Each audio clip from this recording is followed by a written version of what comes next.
नमस्कार दोस्तों, मेरा नाम है प्रदीप। स्वागत है आपका स्टडी सर्च पॉइंट के यूट्यूब चैनल पर। प्राचीन भारतीय इतिहास विषय की प्रश्न श्रृंखला को हम यहाँ पर हल कर रहे थे, जिसके अंतर्गत हमने 10 प्रश्नों को यहाँ पर हल कर लिया था और उससे आगे 11 से लेकर के 20 प्रश्न को अब इस वीडियो के अंक में हम हल करेंगे। और ये जो वीडियो का अंक है, वैदिक युग और उत्तर वैदिक युग से संबंधित जो चीज़ें हैं उस पर ये प्रश्न बनाए गए हैं। तो चलिए शुरू करेंगे आज का अपना ये वीडियो शुरू करने से पूर्व अगर आप हमारे चैनल पर पहली बार आए हैं तो चैनल को सब्सक्राइब करके बेल आइकन अवश्य प्रेस करें, ताकि हमारे चैनल पर अपलोड किए जाने वाली वीडियो का नोटिफिकेशन आपको मिलता रहे। वीडियो से संबंधित किसी भी तरह के सुधार को लेकर के सुझाव हूँ या वीडियो में किसी भी तरह की त्रुटि नज़र आपको आती है तो आप कमेंट बॉक्स में कमेंट कर सकते हैं। इसके साथ ही आप स्टडी सर्च पॉइंट के फेसबुक, ट्विटर और टेलीग्राम चैनल से जुड़ सकते हैं। अगर आप विभिन्न विषयों से संबंधित जानकारियों को पढ़ना चाहते हैं तो आप हमारे blog site study search point पर विजिट कर सकते हैं। स्क्रीन पर दी गई वेबसाइट को या आप लॉगिन करें या फिर आप गूगल में सीधे सीधे सर्च कर सकते हैं स्टडी सर्च पॉइंट, तो आप हमारे ब्लॉग साइट तक पहुंच पाएंगे। हमारे चैनल पर सामान्य अध्ययन से संबंधित विभिन्न विषयों के वीडियो के अंक आप तक पहुंचे जा रहे हैं। आप प्लेलिस्ट में जाकर के संबंधित वीडियो के अंकों को देख सकते हैं। तो चलिए शुरू करेंगे आज का अपना ये अंक और बढ़ेंगे। हम बात करेंगे 11वें प्रश्न से, क्योंकि 10 प्रश्नों को हमने पहले कवर कर लिया था। तो 11वां प्रश्न आपकी स्क्रीन पर आ रहा है और पूछा जा रहा है, निम्नलिखित कथनों में से कौन सा कथन सही नहीं है। तो यहाँ पर बहुत सारी चीज़ें हम पीछे की रिवीजन अब नहीं करेंगे फिलहाल, ताकि वीडियो ज़्यादा लंबा ना हो। इन 11 प्रश्नों के माध्यम से जो अन्य चीज़ें बची हैं उन पर हम चर्चा करेंगे। देखिए, पहला जो कथन यहाँ पर दिया गया है 11वें प्रश्न में पूछा गया है कि कौन सा कथन सही नहीं है, तो यह आपको बताना है।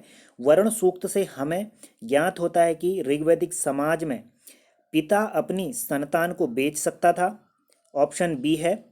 गोत्र प्रथा का गोत्र प्रथा की स्थापना उत्तर वैदिक काल में हुई थी। ऑप्शन सी है। आर्यों के द्वारा अनार्यों को अनासह, अब्रह्मण, अव्रत जैसे कुछ नाम दिए गए थे। ऑप्शन डी है। कन्या की विदाई के समय जो उपहार या वस्तुएं दी जाती थी उसे क्षेत्रक कहा जाता था। तो इनमें से कौन सा कथन सही नहीं है, ये आपको बताना है इन 4 कथनों में से। तो यहाँ पर सही उत्तर होगा ऑप्शन डी, बिल्कुल सही होगा। ये यहाँ पर गलत दिया गया है। पहले कथन की अगर हम बात करते हैं तो वर्ण सूक्त, हमने आपको बताया था कि वर्ण सूक्त के अंतर्गत ही सबसे पहले जो हमने बताया था सुनह सेप, जो हमने बताया था कि सुनह सेप के बेचने का वर्णन हमें मिलता है, जिसके पिता का नाम हमने आपको बताया था अतिगर्ग, अतिगर्त बताया था। ठीक है, अतिगर्त, अतिगर्त के द्वारा जो है कि अपने पुत्र सुनह सेप को बेचा गया था बलि के लिए 100 गायों के बदले। तो वही यहाँ पर वर्ण सूक्त की बात हो रही है कि वर्ण सूक्त में जो है कि हमें सबसे पहले अपने संतान को बेचने का उल्लेख मिलता है पिता द्वारा। ठीक है, तो पहला कथन क्या है यहाँ पर, ऋग्वैदिक समाज में संतान बेचने का उल्लेख हमें मिलता है, तो बिल्कुल ठीक है। वर्ण सूक्त में सुनह सेप जो व्याख्यान है, जो आख्यान है, उससे ये जानकारी हमें मिलती है। ठीक है, और गोत्र प्रथा की स्थापना उत्तर वैदिक काल में हुई थी, बिल्कुल सही है। जैसे कि पिछले वीडियो में भी हमने बताया था कि गोत्र शब्द यहाँ पर ऋग्वेद में वर्णित है, लेकिन गोत्र प्रथा जो है जो कि मूल पुरुष से उत्पन्न लोगों के समुदाय के रूप में जाना जाता था, बाद में वह उत्तर वैदिक काल में स्थापित हुई थी। ठीक है, और अनार्य लोगों को जो है कि जो आर्य लोग थे, जो उनकी जाति से नहीं थे, उनकी बिरादरी से नहीं थे, उनके कबीले से नहीं थे, जो यहाँ के मूल निवासी थे, उनको आर्य लोग अनासह, अब्रहन, अव्रत जैसे नामों को दिया करते थे। इसमें एक और यहाँ पर मुख्य नाम है जिसका नाम है अदेवयु। ठीक है, अदेवयु यानी कि जो देवताओं को नहीं मानता है, अदेवयु। अव्रत यानी कि जो वैदिक व्रतों का पालन नहीं करता, जो वैदिक ग्रंथों में जो यहाँ पर वैदिक काल के दौरान जो रचनाएं की गई हैं, जो नियम कानून बनाए गए, उनको जो नहीं मानता है वह क्या कहलाता है, अव्रत यहाँ पर कहलाता था। और अनास का अर्थ होता है कि अनास से है, कह सकते हैं कि बिना नाक वाला, जिसकी नाक ही नहीं है, अनास कहा जाता था उसको। और इसमें जो अव्रहन शब्द इस्तेमाल हुआ है, अव्रहन शब्द भी वेदों को न मानने वाला ही होता है। ठीक है, अव्रहन शब्द भी वेदों को न मानने वाला। अव्रत जो शब्द है वो वैदिक नियम व्रतों को या वैदिक नियमों को न मानने वाला होता है। ठीक है, और जो हमने एक और बताया था अदेवयु, जो बताया था अदेवयु शब्द होता है देवताओं को न मानने वाला। तो इस तरह से नाम दिए हुए थे आर्यों ने अनार्यों लोगों को। ठीक है, कन्या विदाई के समय दिए जाने वाले उपहार व वस्तुएं जो दी जाती थी उसे क्षेत्रज कहा गया है। तो क्षेत्रज यहाँ पर नहीं कहा गया है, ये कथन गलत है। जो भी यहाँ पर जो भी उपहार दिए जाते थे, जो भी वस्तुएं दी जाती थी, वह कहलाती थी वह तू कहलाती थी। ठीक है, वह तू कहलाती थी, न कि क्षेत्रज। क्षेत्रज क्या कहलाता था? क्षेत्रज जो है कि एक नियोग प्रथा से उत्पन्न एक संतान होती थी। ठीक है, नियोग प्रथा यानी कि जब स्त्री का पुनर्विवाह की प्रथा थी, जैसे पुनर्विवाह होता है उसी तरह से एक नियोग प्रथा भी थी विवाह की। तो उससे उत्पन्न जो संतान होती थी उसको क्या कहा जाता था? क्षेत्रज कहा गया है। ठीक है, क्षेत्रज क्या है? नियोग प्रथा से उत्पन्न संतान ही क्षेत्रज कहलाती है। जैसे पुनर्विवाह प्रथा है, पुनर्विवाह होता है, उसी तरह नियोग प्रथा भी है। ठीक है, नियोग मोस्ट इंपोर्टेंट आपको ध्यान देना है। ठीक है, और कन्या को जो वस्तुएं उपहार दी जाती थी विवाह के समय, उसको वह तू कहा गया है। ठीक है, वह तू मोस्ट इंपोर्टेंट आपको ध्यान देना है। बढ़ेंगे अगले प्रश्न की तरफ। 12वां प्रश्न आपकी स्क्रीन पर पूछा जा रहा है, निम्नलिखित कथनों पर विचार करें। ऑप्शन ए है, जीवन भर कुंवारी रहने वाली कन्या को आमोजा कहा जाता था। ऑप्शन दूसरा है, आर्य मांसाहारी शाकाहारी दोनों प्रकार के भोजन करते थे। ऑप्शन सी है, करम्भ नामक खाद्य वस्तु को जौ की सत्तू में दही मिला करके बनाया जाता था। ऑप्शन चौथा है, ऋग्वैदिक जो काल में नीवी, वासस और अधिवासस 3 प्रकार के वस्त्र यहाँ पर प्रचलित थे, यानी कि 3 तरह के वस्त्र इसमें प्रचलित थे। ऑप्शन पांचवा है, ऋग्वैदिक काल में लोग रथ दौड़, घुड़दौड़, पासा खेलना, झांझ मंजीरे, दुर्दिभी, बीणा, बांसुरी वाद्य यंत्रों का प्रयोग करते थे। तो इनमें से कौन सा कथन गलत है ये आपको बताना है। इन 5 कथनों में से केवल पहला गलत है। ऑप्शन बी पहला और तीसरा गलत है। ऑप्शन सी पहला और पांचवा गलत है, या उपरोक्त में से कोई भी गलत नहीं है, ऐसा कहा गया है डी वाले कथन में। तो इसका जो सही उत्तर यहाँ पर होगा ऑप्शन डी बिल्कुल सही होगा, कोई भी गलत नहीं है। पहले कथन की अगर बात करें तो जीवन भर जो कुंवारी रहने वाली जो कह सकते हैं कि जो कन्या होती थी उसको आमोजा कहा जाता था। क्या कहा जाता था? आमोजा कहा जाता था। जो जीवन भर विवाह नहीं करती है, यानी कि कुंवारी जो कन्या रहती है वह कहलाती थी आमोजा कहलाती थी। ठीक है, और ऋग्वेद में हमें 4 स्त्रियों के बारे में जानकारी मिलती है जो कि शिक्षित थी, जिसमें से जो है कि घोषा, लोपामुद्रा, विश्ववरा और अपाला। ठीक है, और जो लोपामुद्रा यहाँ पर थी, लोपामुद्रा जो है कि हमने आपको पहले भी बता रखा है कि ये अगस्त्य मुनि की जो है कि अगस्त्य ऋषि की जो है क्या थी? पत्नी रही थी। और 4 स्त्रियों के नाम आपको याद रखने हैं। बहुत बार प्रश्न यहाँ से बना है कि कौन सी स्त्री ऋग्वेद से संबंधित है या कौन सी नहीं है। तो लोपामुद्रा, विश्ववरा, अपाला, ठीक है, और घोषा, इनको आपको ध्यान देना है। लोपामुद्रा, घोषा, विश्ववरा और अपाला। ठीक है, इन्होंने जो है कि स्तोत्रों की रचना भी करी है ऋग्वेद में। ठीक है, चलिए। आर्य जो थे वो मांसाहारी शाकाहारी दोनों प्रकार के थे, दोनों तरह के भोजन ये करते थे, मांस भी खाते थे। ठीक है, और शाकाहारी भी करते थे, फसलों का उत्पादन भी अब होने लगा था। तो ये सारे काम करते थे, मांसाहारी और शाकाहारी दोनों तरह के ये प्रवृत्ति के लोग थे। ठीक है, करम्भ नामक जो खाद्य पदार्थ था वह जौ की सत्तू में दही मिला करके बनाया जाता था। करम्भ बिल्कुल ठीक है।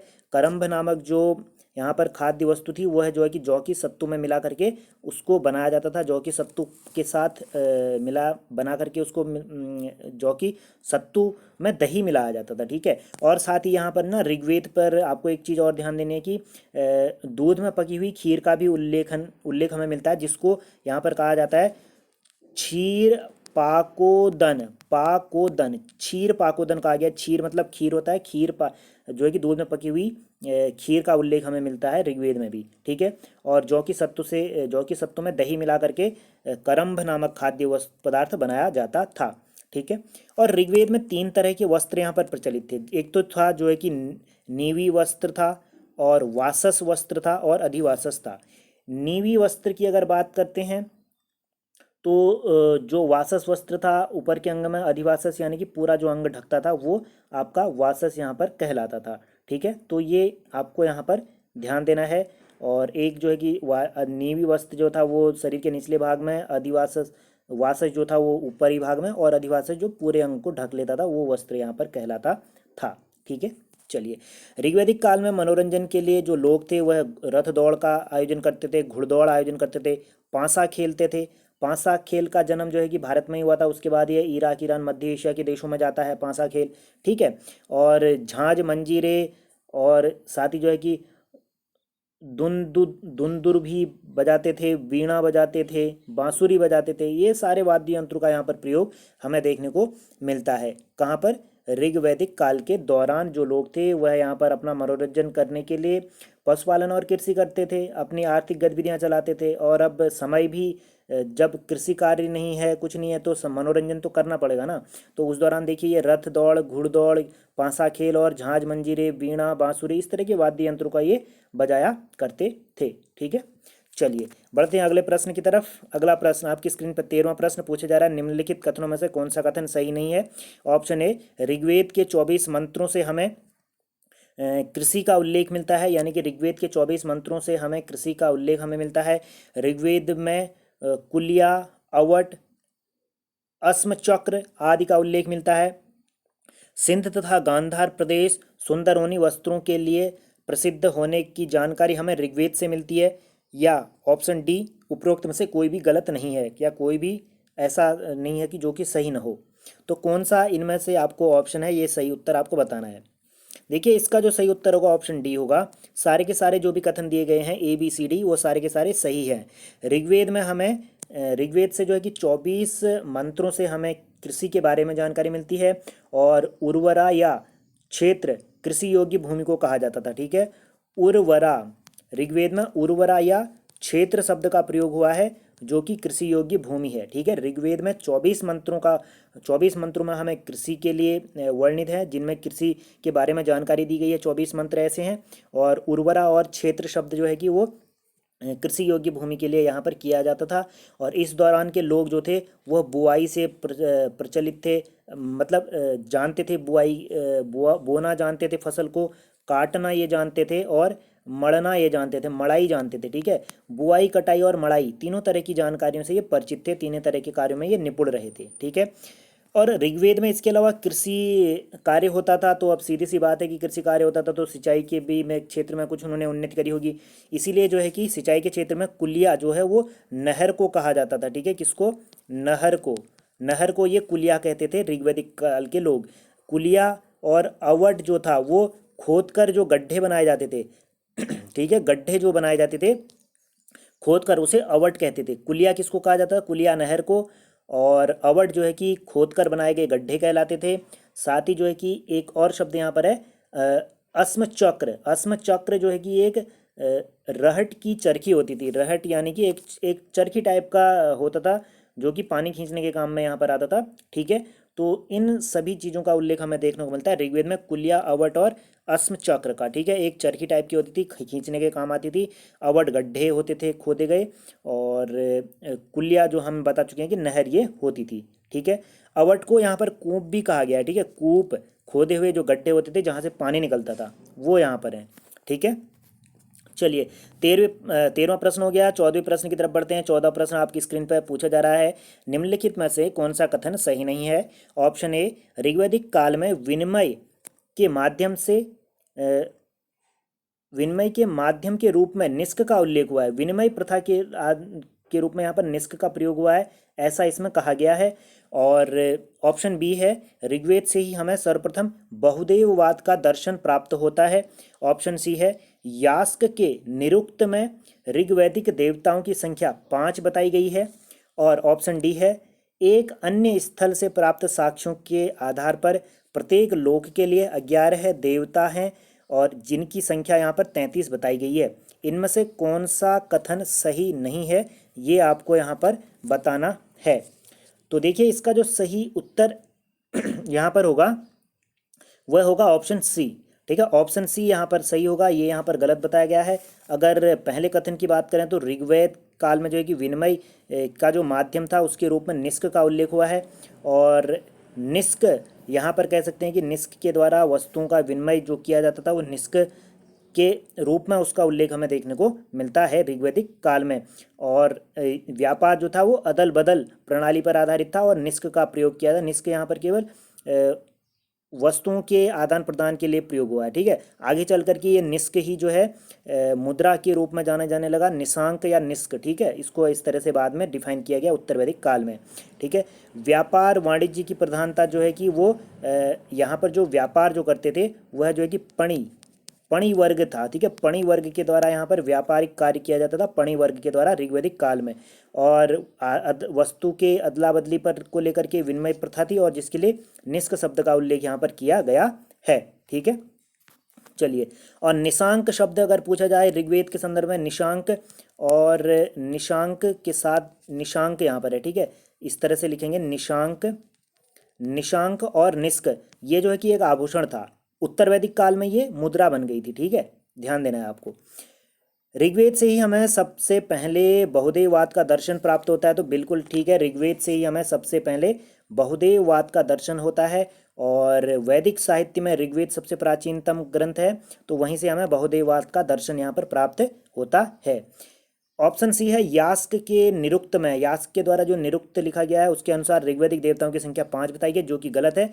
उसके अनुसार ऋग्वैदिक देवताओं की संख्या बताई गई है 3। कितनी बताई गई है? 3 यहाँ पर बताई गई है। और इसके अलावा एक अन्य स्थल से प्राप्त साक्ष्य के आधार पर बताया गया है कि प्रत्येक लोक के लिए 11 देवता थे, और इन देवताओं की संख्या यहाँ पर बताई गई है 33। यानी कि प्रत्येक लोक के लिए 3 लोक यहाँ पर माने जाते हैं, तो प्रत्येक लोक में 11 देवता थे, तो 3 लोकों में 33 देवता यहाँ पर होंगे, ऐसा बताया गया है। और यहाँ पर हम देखते हैं कि पृथ्वी, अंतरिक्ष और आकाश के लिए अलग अलग देवता यहाँ पर बताए गए थे। ठीक है, तो बढ़ते हैं अगले प्रश्न पर, वहाँ पर इन पर हम चर्चा करेंगे। 15वां प्रश्न आपकी स्क्रीन पर है, पूछा जा रहा है, निम्नलिखित नीचे दिए गए ऋग्वैदिक देवताओं के संदर्भ में कौन सा कथन सही सुमेलित नहीं है, ये आपको बताना है। ऑप्शन ए है, पृथ्वी के देवता बृहस्पति सोम, आकाश के देवता पूषण विष्णु। ठीक है, आकाश के देवता कौन है? पूषण और विष्णु हैं। और अंतरिक्ष दिक् के देवता अग्नि और सूर्य हैं। इंद्र और अग्नि को 250 और 200 सूक्त समर्पित हैं। तो कौन सा कथन इनमें सही सुमेलित नहीं है, ये आपको बताना है। देखिए, इसमें जो सही उत्तर होगा ऑप्शन सी बिल्कुल सही होगा, ये यहाँ पर सही सुमेलित नहीं है। पहले कथन की बात करें तो जो पृथ्वी के देवता थे उसमें बृहस्पति और सोम थे, बिल्कुल ठीक है। इसके अलावा पृथ्वी भी इसी में शामिल थी। ठीक है, पृथ्वी के देवता में पृथ्वी हो गया, बृहस्पति सोम हो गया। और जो अंतरिक्ष के देवता में अग्नि यहाँ पर है, ठीक है, अग्नि को भी यहीं पर शामिल किया गया है पृथ्वी के देवता में। अग्नि पृथ्वी के देवता, बृहस्पति, सोम और पृथ्वी, ये पृथ्वी के देवता थे। आकाश के देवताओं की अगर बात करें तो आकाश के देवता में वरुण आएंगे, ठीक है, मित्र आएंगे, वरुण, ठीक है, वरुण आएंगे, मित्र आएंगे, वरुण मित्र, पूषण और विष्णु आएंगे। ठीक है, मित्र, वरुण, ठीक है, मित्र, वरुण, पूषण और विष्णु के साथ साथ सूर्य भी यहीं पर आएंगे। ठीक है, कहाँ पर? सूर्य भी आपके अंतरिक्ष के देवता में आएंगे। ठीक है, सूर्य कहाँ पर आएंगे आपके? नहीं, सूर्य यहाँ पर नहीं, ये आकाश के देवता हो रहे हैं। ठीक है, आकाश यानी अंतरिक्ष के देवता। तो हमें बात करनी है आकाश के देवताओं पर, बात कर रहे थे ना, थोड़ा सा यहाँ पर मिस्टेक हो गया। देखिए, आकाश के जो देवता हैं यहाँ पर, आकाश के देवता आपको याद रखना है कि जो भी यहाँ पर होंगे, एक तो वरुण आएंगे आकाश के देवता में। ठीक है, कौन आएंगे? वरुण यहाँ पर आएंगे आकाश के देवता में। मित्र यहाँ पर आएंगे, ठीक है, मित्र यहाँ पर आएंगे। उसके बाद जो है कि सूर्य यहाँ पर आएंगे। ठीक है, मित्र, सूर्य, ठीक है, और कौन आएंगे यहाँ पर? विष्णु आ गए। ठीक है, विष्णु भी यहीं पर आएंगे। ठीक है, विष्णु यहाँ पर लिखा ही है। विष्णु और पूषण 2 हो गए, साथ में वरुण और मित्र 4 हो गए, और सूर्य और अश्विन, ठीक है, सूर्य और अश्विन भी यहीं पर आते हैं। ठीक है, सूर्य भी इसी में आएंगे और अश्विन भी। ठीक है, सूर्य और अश्विन, टोटल 6 देवता आपको याद रखना है कि मित्र और वरुण, पूषण और विष्णु, सूर्य और अश्विन। ठीक है, ये आपके आकाश के देवता हैं।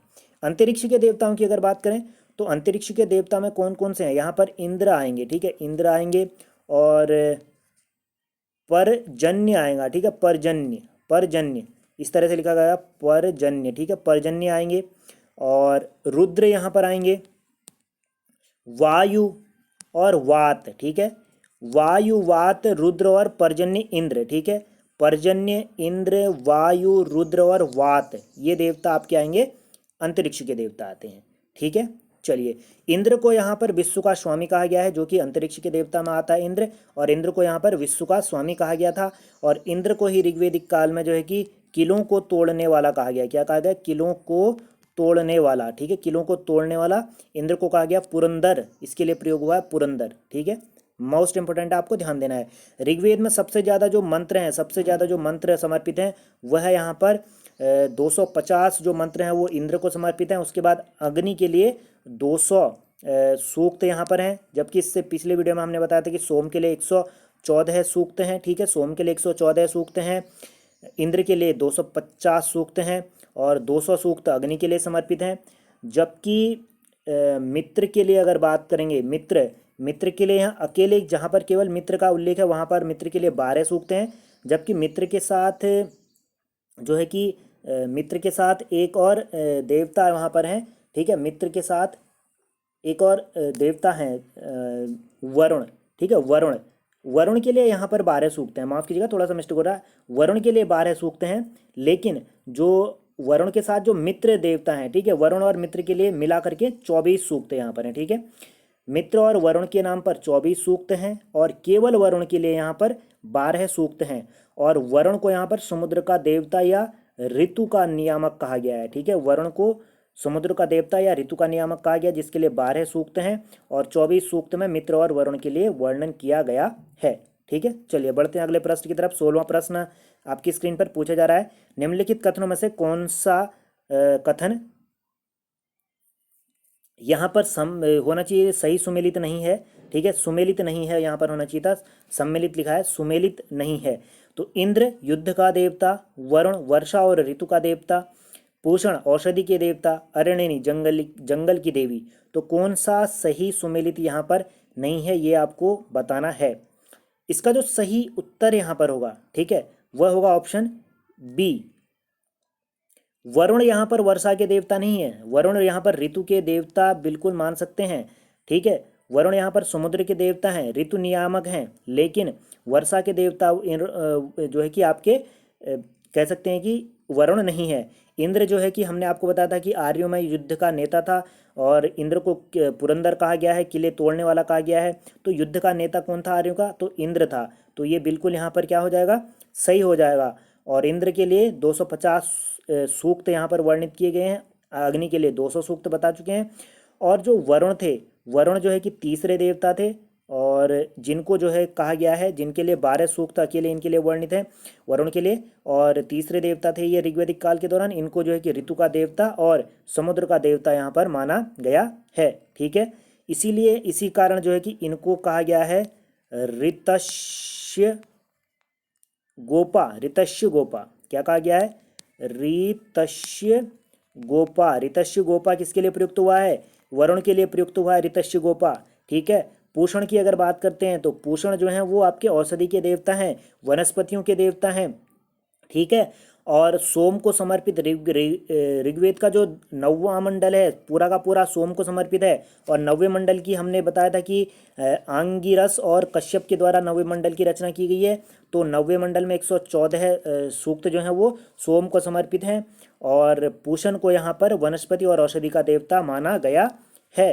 ठीक है, आपको ध्यान देना है। और जो पूषण है उनके रथ को बकरे के द्वारा खींचते हुए प्रदर्शित किया गया। पूषण के रथ को किसके द्वारा खींचते हुए प्रदर्शित किया गया? बकरे के द्वारा इनके रथ को खींचते हुए प्रदर्शित किया गया पूषण के। अरण्यनी जो थी वो आपकी जंगल की देवी थी, यानी कि जंगल की देवी अरण्यनी कहा जाता था। और ज्ञान की देवी, ठीक है, ज्ञान की देवी यहाँ पर सरस्वती थी। कौन थी?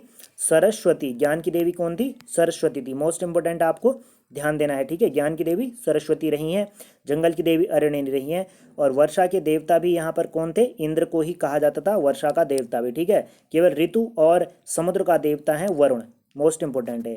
अगले प्रश्न की तरफ 17वां प्रश्न आपकी स्क्रीन पर पूछा जा रहा है, निम्नलिखित कथनों में से कौन सही सुमेलित नहीं है? ऑप्शन ए जनक विदेह के राजा, प्रवाहन जाबली, ठीक है, ये आपके पांचाल के राजा, अश्वपति केकई के राजा और अजातशत्रु अवंती के राजा। तो इनमें से कौन सा कथन यहाँ पर सुमेलित नहीं है, ये आपको बताना है। देखिए, इसका जो सही उत्तर होगा ऑप्शन यहाँ पर डी बिल्कुल सही होगा, ये सुमेलित नहीं है। जनक की बात करें तो वो विदेह के राजा थे, बिल्कुल ठीक है। जनक कहाँ के राजा थे?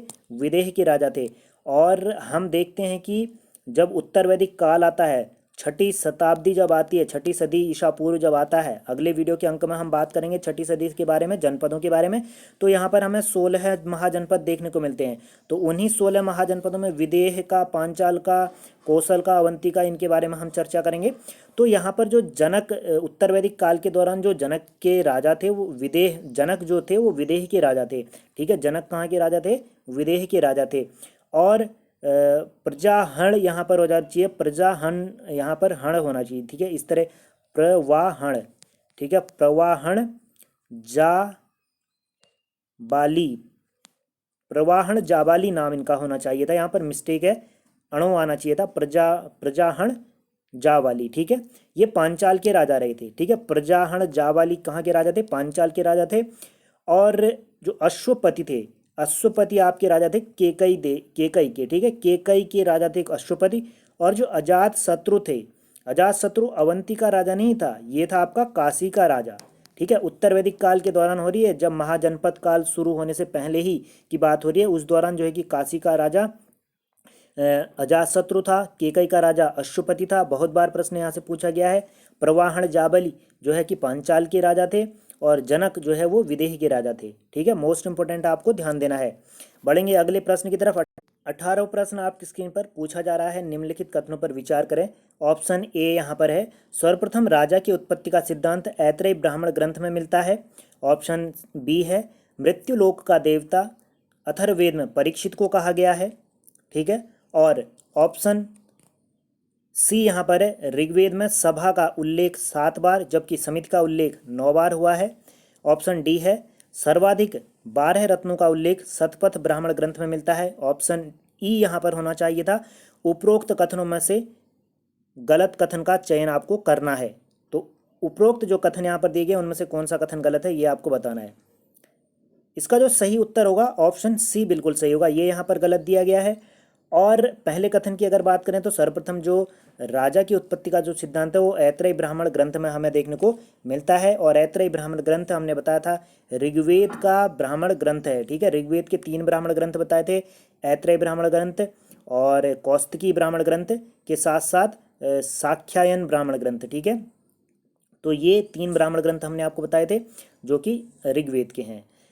और मृत्युलोक का देवता परीक्षित को कहा गया है अथर्ववेद में। अथर्ववेद में कहा गया है कि जो मृत्युलोक का देवता है वह यहाँ पर परीक्षित होगा। और अथर्ववेद में ही जो है कि एक राट को, ठीक है, एक राट, ठीक है, एक राट सर्वोच्च शासक कहा गया है। अथर्ववेद में एक राट सर्वोच्च शासक कहा गया है। किस वेद में एक राट सर्वोच्च शासक का उल्लेख मिलता है? तो अथर्ववेद में मिलता है। और अथर्ववेद में ही परीक्षित को मृत्युलोक का देवता यहाँ पर कहा गया है। ठीक है, चलिए। और इसके अलावा अथर्ववेद में हमने आपको बताया था कि जो है मुख्य रूप से सभा और समिति का यहाँ पर वर्णन हमें देखने को मिलता है अथर्ववेद में ही।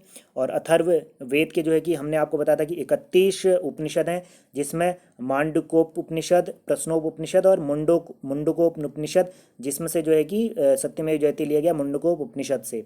ठीक है, और इसका एकमात्र ब्राह्मण ग्रंथ हमने आपको बताया था कि गोपथ ब्राह्मण ग्रंथ है आपका अथर्ववेद का। ठीक है, सभा समिति के बारे में बात की गई है। और सभा समिति का जो उल्लेख यहाँ पर कहा गया है कि ऋग्वेद में 7 बार हुआ है, तो ये बिल्कुल गलत है। ऋग्वेद में सभा का उल्लेख 8 बार हुआ है और समिति का उल्लेख यहाँ पर 9 बार हुआ है। सभा, समिति और विदत 3 संस्थाएं का उल्लेख यहाँ पर ऋग्वेद में हमें देखने को मिलता है, जिसमें से 8 बार उल्लेख है सभा का, 9 बार उल्लेख है समिति का। सभा जो होती थी वो उच्च वर्ग के लोगों की होती थी, समिति जो होती थी वो जन सामान्य लोगों की समिति होती थी, जन सामान्य लोगों से जुड़ी हुई होती थी समिति। और सभा जो है कि उच्च लोगों की यानी वृद्ध लोगों की समिति ये होती थी। ठीक है, मोस्ट इंपोर्टेंट है, आपको ध्यान देना है। और उत्तर वैदिक काल में जो है सभा में महिलाओं की भागीदारी बंद कर दी गई थी। उत्तर वैदिक काल में सभा में महिला को भाग लेने से वंचित कर दिया गया था। महिलाओं की स्थिति को यहाँ पर दयनीय होती चली जा रही थी। अब जैसे कि ऋग्वैदिक काल में महिलाओं की स्थिति अच्छी थी, तो उत्तर वैदिक काल के दौरान वो धीरे धीरे महिलाओं की स्थिति का पतन होते चला गया, जो है कि महिलाओं को अधिकार यहाँ पर छीनते चले गए। ठीक है, तो इतनी चीज स्पष्ट हो गई है। सर्वाधिक जो पार है रत्नों का उल्लेख है शतपथ ब्राह्मण ग्रंथ में मिलता है, बिल्कुल ठीक है, शतपथ ब्राह्मण ग्रंथ में मिलता है। शतपथ ब्राह्मण ग्रंथ हमने आपको बताया था कि जो आपका यजुर्वेद है, ठीक है, यजुर्वेद में जो कि शुक्ल यजुर्वेद है उसका जो ब्राह्मण ग्रंथ है शतपथ ब्राह्मण ग्रंथ है शुक्ल यजुर्वेद का, और कृष्ण यजुर्वेद का जो ब्राह्मण ग्रंथ है वो है तैत्रेयी ब्राह्मण ग्रंथ, ठीक है। तो शतपथ यजुर्वेद का ब्राह्मण ग्रंथ है, तो उसमें जो है कि सबसे ज़्यादा 12 रत्नियों का यहाँ पर 12 प्रकार के व्यवसायों का वर्णन हमें देखने को मिलता है। और शतपथ ब्राह्मण ग्रंथ में ही राजसु यज्ञ के दौरान राजा के द्वारा 17 प्रकार के जल से अभिषेक का वर्णन मिलता है। और तैत्रेयी जो संहिता है, तैत्रेयी संहिता में जो कि तैत्रेयी ब्राह्मण ग्रंथ है आपका कृष्ण यजुर्वेद का, तो उसमें जो ऋण ऋण लेने वाला जो है ऋण को यहाँ पर कहा गया है कुसीद कहा गया है। क्या कहा गया है? कुसीद, ऋण को कुसीद कहा गया है। कहाँ पर? तैत्रेयी ब्राह्मण ग्रंथ में।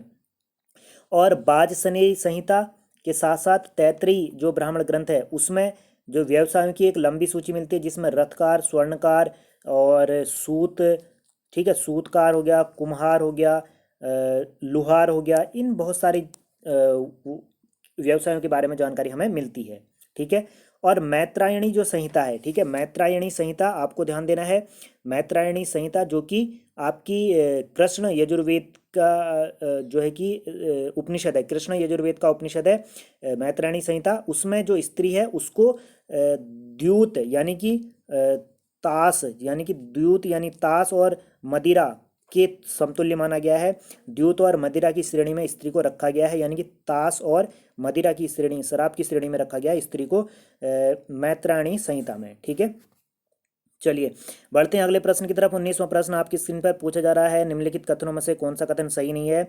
ऑप्शन ए, ऐत्रेयी ब्राह्मण ग्रंथ में 4 वर्णों के कर्तव्यों का वर्णन के साथ कन्या को चिन्ता का कारण माना गया है, कन्या के जन्म को। ऑप्शन बी, छांदोग्य उपनिषद में 4 आश्रमों का उल्लेख मिलता है। ऑप्शन सी, कहा गया है कि जो आश्रम के अनुसार, गृहस्थ आश्रम के अनुसार 5 महायज्ञों का अनुष्ठान करना होता था, यानी कि गृहस्थ आश्रम में मनुष्य को 5 महायज्ञों का अनुष्ठान करना होता था। ऑप्शन डी, जो काठ्य संहिता है उसमें 24 बैलों के द्वारा हल खींचने का उल्लेख मिलता है। ऑप्शन ई जो होना चाहिए था इनमें से कौन, उपरोक्त में से कोई भी नहीं, तो कौन सा कथन यहाँ पर सही नहीं है ये आपको यहाँ पर बताना है, ठीक है। तो देखिए इसका जो सही उत्तर यहाँ पर होगा उपरोक्त में से कोई भी यहाँ पर सही गलत नहीं है, ठीक है, कोई भी यहाँ पर गलत नहीं है, ऐसा ये है कथन है। तो पहले कथन की अगर हम बात करते हैं तो जो ऐत्रेयी ब्राह्मण ग्रंथ है, ऐत्रेयी ब्राह्मण ग्रंथ बार बार कह चुके हैं, ऋग्वेद का जो कि ब्राह्मण ग्रंथ है इसमें जो है कि 4 वर्णों के कर्तव्यों का वर्णन यहाँ पर किया गया है। और कन्या को यहाँ पर, जो कन्या का जन्म है उसको दुखों का कारण यहाँ पर माना गया है, ठीक है, कन्या के जन्म को दुखों का कारण यहाँ पर माना है। और 4 वर्णों के कर्तव्यों को बताया गया है जिसमें क्षत्रिय या जो राजा था वो भूमि का स्वामी होगा, वैश्यों को जो है कि कर देने वाला बताया गया है, शूद्रों को जो है कि ब्राह्मण, क्षत्रिय और वैश्यों की सेवा करने वाला बताया गया है। तो इसमें कहा गया है ऐत्रेयी ब्राह्मण ग्रंथ में, और ऐत्रेयी ब्राह्मण ग्रंथ में कन्या को का जन्म जो है दुखों का कारण माना गया है, ठीक है, यानी कि कन्या को जो है चिंता का कारण मान सकते हैं या दुखों का कारण माना गया है, ऐसा ऐत्रेयी ब्राह्मण ग्रंथ में उल्लेखित है, ठीक है। मैत्रायणी संहिता बता चुके हैं जो कि आपका कृष्ण यजुर्वेद का भाग है, उसमें स्त्री को द्यूत और मदिरा की श्रेणी में रखा गया है, ठीक है। बृहदारण्य जो उपनिषद है, बृहदारण्य उपनिषद में जो याज्ञवल्क्य हैं और गार्गी है उसके संवाद का उल्लेख हमें मिलता है। और उत्तर वैदिक काल में स्त्रियों की दशा में यहाँ पर गिरावट आ गई थी, ये भी हम बता चुके हैं। छांदोग्य उपनिषद की बात करते हैं जो कि सामवेद का भाग है, ठीक है, छांदोग्य उपनिषद किसका भाग है? सामवेद का भाग है छांदोग्य उपनिषद। और सामवेद के 16 उपनिषद हैं, तो छांदोग्य उपनिषद हो गया और केनो उपनिषद हो गया और वाशकल्प उपनिषद हो गया, ये मुख्य उपनिषद हैं।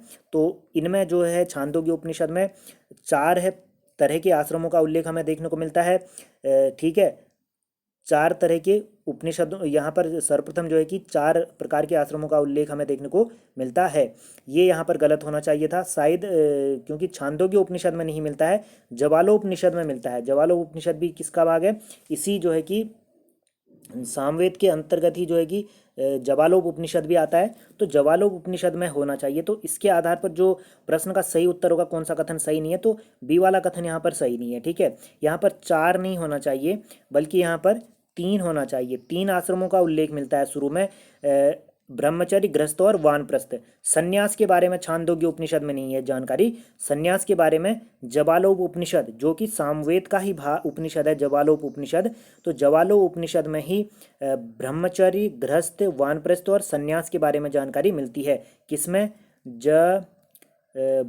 बालोप निषद। ठीक है, जबालोप निषद में 4 प्रकार के आश्रमों की जानकारी मिलती है, जबकि छांदोग्य उपनिषद में केवल 3 प्रकार के आश्रम मिलते हैं। तो कथन बी यहाँ पर गलत होगा। ठीक है, चलिए सी वाला जो कथन था, गृहस्थ आश्रम में मनुष्य को 5 महायज्ञों का अनुष्ठान करना पड़ता था, बिल्कुल ठीक है। मनुष्य जब गृहस्थ आश्रम करता था, 25-25 वर्ष की मानव की आयु को 100 वर्ष माना गया था, और 25-25 वर्ष में इनको डिवाइड किया गया था। जो भी 4 आश्रम थे, जिसमें ब्रह्मचर्य 25 वर्ष रहेगा, गृहस्थ जो है कि 25 वर्ष रहेगा, और उसके बाद जो वानप्रस्थ होगा वो भी 25 वर्ष रहेगा, और उसके बाद जो संन्यास होगा वो भी 25 वर्ष रहेगा। तो जब 25 वर्ष के दौरान गृहस्थ आश्रम करता था मनुष्य, उस दौरान 5 महायज्ञ करता था, जिसमें 5 महायज्ञों की अगर बात करें तो एक तो ब्रह्म यज्ञ करेगा। ठीक है, ब्रह्म यज्ञ यानी कि प्राचीन जो ऋषियां हैं उन ऋषियों के प्रति श्रद्धा के लिए ब्रह्म यज्ञ करेगा। देव यज्ञ करेगा, देव यज्ञ यानी कि देवताओं के सम्मान के लिए देव यज्ञ करेगा। भूत यज्ञ करेगा, भूत यज्ञ यानी कि प्राणियों के कल्याण के लिए, सभी लोगों के कल्याण के लिए, जनमानस के कल्याण के लिए भूत यज्ञ करेगा। पितृ यज्ञ यहाँ पर करेगा। ठीक है, पितृ यज्ञ यहाँ पर करेगा अपने पितरों के तर्पण के लिए, अपने पितरों की आत्मा की शांति के लिए, पितरों को याद करने के लिए। और मनुष्य यज्ञ करेगा। मनुष्य यज्ञ मात्र कल्याण के लिए होता था, मानव कल्याण के लिए, जो कि मानव मात्र कल्याण के लिए जो है कि मनुष्य यज्ञ होता था। भूत यज्ञ जो होता था वो सभी प्राणियों के कल्याण के लिए, उसमें जीव जंतु सारे आ जाएंगे भूत यज्ञ में, लेकिन मनुष्य यज्ञ में केवल मानव कल्याण के लिए यहाँ पर यज्ञ किया जाता था। ठीक है, 5 यज्ञ हो गए महत्वपूर्ण।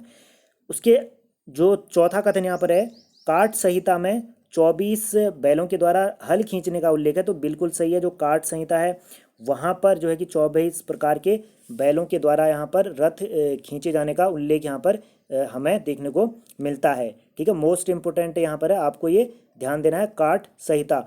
और ये काट संहिता यानी कि जो कृष्ण यजुर्वेद कठोपनिषद है उसी के अंतर्गत ये आता है, और वहीं पर जो है कि 24 बैलों के द्वारा ये हल खींचने का उल्लेख हमें मिलता है। ठीक है, बढ़ते हैं अगले प्रश्न की तरफ। आखिरी प्रश्न है इस प्रश्न श्रृंखला का। इसके बाद अगले वीडियो के अंक में हम बात करेंगे 6ठी सदी के दौरान जो महाजनपदों का उदय होता है उसको लेकर के। ठीक है, यानी कि 600 ईसा पूर्व में जो भी महाजनपद यहाँ पर उभर करके आए उन पर हम चर्चा करेंगे। आखिरी प्रश्न पढ़िए, यहाँ पर पूछा जा रहा है, निम्नलिखित कथनों पर विचार करें। ऑप्शन ए है, तैत्तिरीय संहिता में ऋण के लिए कुसीद तथा शतपथ ब्राह्मण ग्रंथ में उधार के लिए कुसीदिन शब्द मिलता है। दूसरा कथन है, रथकार, लुहार, चर्मकार, रज्जुकार आदि व्यवसायों का वर्णन बाजसनेयी संहिता और तैत्तिरीय संहिता में मिलता है। ऑप्शन तीसरा है, ऋग्वैदिक काल में, ठीक है, ऋग्वैदिक काल के देवता वरुण और इंद्र आदि का स्थान उत्तर वैदिक काल में विष्णु और रुद्र के साथ शिव ने ले लिया था। ऑप्शन चौथा है, ग्रह सूत्रों में 16 प्रकार के संस्कारों जबकि 8 प्रकार के विवाह संस्कारों का उल्लेख यहाँ पर मिलता है। तो इनमें से कौन सा कथन यहाँ पर सही नहीं है, यह आपको बताना है। कौन सा कथन गलत है ये आपको बताना है। ठीक है, ऑप्शन ए 1 और 4 गलत है। ऑप्शन बी 2 और 4 गलत है। ऑप्शन सी केवल चौथा गलत है। ऑप्शन डी उपरोक्त में से कोई भी गलत यहाँ पर नहीं है। तो कौन सा कथन यहाँ पर सही नहीं है ये आपको बताना है। देखिए, इसके आधार पर जो यहाँ पर कथन होगा कोई भी इसमें गलत नहीं है, क्योंकि अगर देखा जाए तो जो तैत्तिरीय जो संहिता है उसमें ऋण के लिए यहाँ पर कुसीद जो शब्द है, ठीक है, तैत्तिरीय संहिता में ऋण के लिए कुसीद शब्द का प्रयोग हुआ है। जबकि शतपथ जो ब्राह्मण ग्रंथ है, ठीक है, शतपथ ब्राह्मण ग्रंथ में हमने आपको बताया था तैत्तिरीय और जो शतपथ ब्राह्मण ग्रंथ हैं, ध्यान देना आपको, ये किसके भाग हैं, तैतरीय जो है कि कृष्ण यजुर्वेद का जो है कि है, और शतपथ जो है कि वो शुक्ल यजुर्वेद का ब्राह्मण ग्रंथ है। तो यहाँ पर जो है कि आपको ध्यान देना है, ऋण के लिए कुशीत शब्द का प्रयोग हुआ है तैतरई में, जो कि आपके कृष्ण यजुर्वेद का उपनिषद है, और शतपथ जो ब्राह्मण ग्रंथ है जो कि शुक्ल यजुर्वेद का ब्राह्मण ग्रंथ है, उसमें कुशीद शब्द प्रयोग किया गया है उधार के लिए। ठीक है, उधार के लिए कुशीदीन और कुशीद शब्द ऋण के लिए। मोस्ट इंपोर्टेंट है, दोनों आपको ध्यान देना है, ऋण कुशीद और उधार कुशीदीन। ठीक है, रथकार, लुहार, चर्मकार, रज्जुकार आदि व्यवसायों का वर्णन वाजसनेयी और तैतरेयी संहिता में है। तो इससे पहले भी हम बता चुके हैं, वाजसनेयी और तैतरेयी संहिता में जो कि यजुर्वेद के उपनिषद हैं, यहाँ पर जो है कि इन प्रमुख व्यवसायों के बारे में हमें जानकारी मिलती है, जिसमें कि हमने आपको बताया था कि जो रथकार है, स्वर्णकार है, लुहार है, चर्मकार है, ठीक है, रज्जुकार है, इनकी सूची हमें देखने को यहाँ पर मिलती है। साथ ही यहाँ पर जो है कि सूतकार भी की भी जानकारी हमें मिलती है। ठीक है, चलिए, और स्त्रियाँ जो थी वो रंगाई के साथ साथ जो कि सुई कार्य यानी कि बुनने का कार्य, ये सारी क्षेत्रों में निपुण थी। रंगाई के कार्य में, बुनाई के कार्य में निपुण रही थी। ठीक है, और उत्तर वैदिक काल का जो व्यापार था वह भी वस्तु विनिमय पर आधारित रहा था। उत्तर वैदिक काल का व्यापार भी किस पर आधारित रहा था? वस्तु विनिमय प्रणाली पर आधारित रहा था। ठीक है, ऋग्वैदिक काल के देवताओं की बात हो रही है, जिसमें वरुण और इंद्र आदि का स्थान, वरुण और इंद्र का स्थान जो है कि प्रजापति, यहाँ पर विष्णु, रुद्र, शिव ने ले लिया था। इसमें से एक देवता और थे जिनका नाम था प्रजापति। ठीक है, प्रजापति ने लिया था, रुद्र और शिव ने लिया था। ठीक है, रुद्र, शिव और विष्णु, ध्यान देना है, रुद्र, शिव, विष्णु और प्रजापति ने स्थान ले लिया था। वरुण, इंद्र आदि के जो ऋग्वैदिक काल के देवता था, उत्तर वैदिक कालीन में समाज में जो है कि शिव, रुद्र और विष्णु के साथ साथ प्रजापति प्रमुख देवता रहे थे, प्रजापति यहाँ पर। ठीक है, और यज्ञों में पशु बलि को प्राथमिकता दी गई थी उत्तर वैदिक काल में। मोस्ट इंपोर्टेंट है, यज्ञों में पशु बलि यहाँ पर दी गई थी, जबकि अन्य आहुतियाँ जो यहाँ पर अनाज, अन्य जो यहाँ पर दी जाती थी वस्तुएं, वह यहाँ पर अब गौड़ हो गई थी, लेकिन पशु बलि यहाँ पर महत्वपूर्ण हो गई थी। राजसूय, अश्वमेघ यज्ञ के साथ साथ वाजपेय यज्ञ, यहाँ पर उनका विशाल अनुष्ठान किया गया। 3 यज्ञ यहाँ पर प्रमुख ज़्यादा प्रचलित होने लगे। राजसूय यज्ञ हो गया, अश्वमेघ यज्ञ हो गया, अश्वमेघ, और वाजपेयी यज्ञ। ठीक है, वाजपेयी यज्ञ, 3 यज्ञ अब प्रमुख हो चले थे। ठीक है, उत्तर वैदिक काल के दौरान। और उत्तर वैदिक काल में दौरान जो अग्निष्टोम यज्ञ होता था, एक यज्ञ यहाँ पर होता था अग्निष्टोम यज्ञ होता था। यह 5 दिनों तक चलता था। अग्निष्टोम यज्ञ जो था वो 5 दिनों तक चलता था। उत्तर वैदिक काल का प्रमुख यज्ञ था अग्निष्टोम। ठीक है, अग्निष्टोम नाम से स्पष्ट हो रहा है, यानी कि अग्नि से संबंधित यज्ञ था, और जो कि 5 दिनों तक ये यज्ञ चलता था। ठीक है, मोस्ट इंपोर्टेंट आपको यहाँ पर ध्यान देना है। इसके अलावा अगर हम बात करते हैं तो जो शतपथ ब्राह्मण ग्रंथ है उसमें पुनर्जन्म के सिद्धांत को बल मिला था, और उपनिषदों में ब्रह्मा और आत्मा के संबंध में व्याख्या की जाने लगी थी। 4 तरह के पुरुषार्थों पर यहाँ पर बल दिया गया उत्तर वैदिक काल में। 4 तरह के पुरुषार्थों पर, धर्म, अर्थ, काम, मोक्ष में। ठीक है, धर्म, अर्थ, काम, मोक्ष उत्तर वैदिक काल में आकर के क्या होते हैं? प्रसिद्ध होते हैं, और इनमें से त्रिवर्ग में, ठीक है, त्रिवर्ग में रखे गए थे। त्रिवर्ग में जो रखे गए थे धर्म, अर्थ और काम को। ठीक है, धर्म, अर्थ और काम को, धर्म, अर्थ और काम को किस में रखा गया था? त्रिवर्ग में रखा गया था। मोस्ट इंपोर्टेंट है, त्रिवर्ग और त्रयी। त्रयी में 3 वेद हैं और त्रिवर्ग में 3 पुरुषार्थ हैं, धर्म, अर्थ और काम। ठीक है, और त्रि में कौन से हैं, या त्रिवेद में 3 वेद हैं, सामवेद, ऋग्वेद और यजुर्वेद। अथर्ववेद को छोड़ दिया जाता है। ठीक है, चलिए, और ग्राह्य सूत्र जो हैं वहाँ पर 16 प्रकार के संस्कारों का उल्लेख है। बिल्कुल ठीक है, ग्राह्य सूत्र में 16 प्रकार के संस्कारों का उल्लेख है। कुछ संस्कारों के नाम मैं आपको बता दे रहा हूँ, जैसे गर्भाधान हो गया, ठीक है, जातक कर्म हो गया, नामकरण हो गया, चूणा कर्म हो गया, मुंडन करना, उपनयन संस्कार, यज्ञोपवीत संस्कार हो गया। ठीक है, विवाह संस्कार, अंत्योष्टि, ये प्रमुख यहाँ पर रहे हैं। ठीक है, अंत्योष्टि, विवाह संस्कार, उपनयन संस्कार, चूणा कर्म, नामकरण हो गया, जात कर्म हो गया, और गर्भाधान हो गया। ठीक है, गर्भाधान। ठीक है, गोद भराई की रस्म जिसको कहते हैं वो वाली चीज़ है, ठीक है। चलिए, और ग्रही सूत्र में ही यहाँ पर 8 विवाह संस्कारों के बारे में भी जानकारी मिलती है, ठीक है। 8 प्रकार के विवाह संस्कारों का भी उल्लेख हमें मिलता है इसी ग्रही सूत्र में। और 8 विवाह संस्कारों की अगर बात करें तो इसमें दो चार तो देखिए, जैसे राक्षस विवाह, गंधर्व विवाह और 50 विवाह मुख्य रूप से रहे हैं, ठीक है। ब्रह्म विवाह और दैव विवाह, ठीक है, क्या विवाह दैव विवाह होगा, और ब्रह्म विवाह होगा, ठीक है। और आर्ष विवाह यहाँ पर होगा, ठीक है, आर्ष, ठीक है, आर्ष विवाह, गंधर्व विवाह, असुर विवाह, राक्षस विवाह और 50 विवाह। इन विवाहों के बारे में आपको ध्यान देना है कि 8 तरह के विवाह, इनके बारे में ज़्यादा पूछा नहीं जाता है कि कौन सा विवाह क्या है, नाम से ही सबके अर्थ स्पष्ट हो जाते हैं। गंधर्व विवाह हो गया, ठीक है, और राक्षस विवाह, असुर विवाह, 50 विवाह, ब्रह्म विवाह, दैव विवाह। तो ये सारे विवाह संस्कार थे जो कि ग्रही सूत्र में वर्णित किए गए हैं, ठीक है।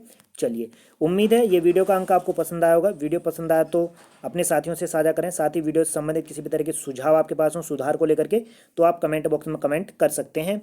चलिए, मिलेंगे वीडियो के अगले अंक में, तब तक के लिए नमस्कार। घर में रहें, सुरक्षित रहें, नोवल कोरोना वायरस से लड़ने में अपनी भूमिका निभाएं। और आपके आसपास के इलाके में कोई भी ऐसा व्यक्ति है जो कि इस महामारी से लड़ने में सक्षम नहीं है, अपनी रोज़मर्रा की ज़रूरतों को पूरा करने में भी वो सक्षम नहीं है, तो आप उसकी अपनी सामर्थ्यता के आधार पर मिल करके उन लोगों की सहायता करें, ऐसी हम आपसे उम्मीद रखते हैं। तो मिलेंगे अपने अगले वीडियो के अंक में इसी तरह। जय हिंद, जय भारत।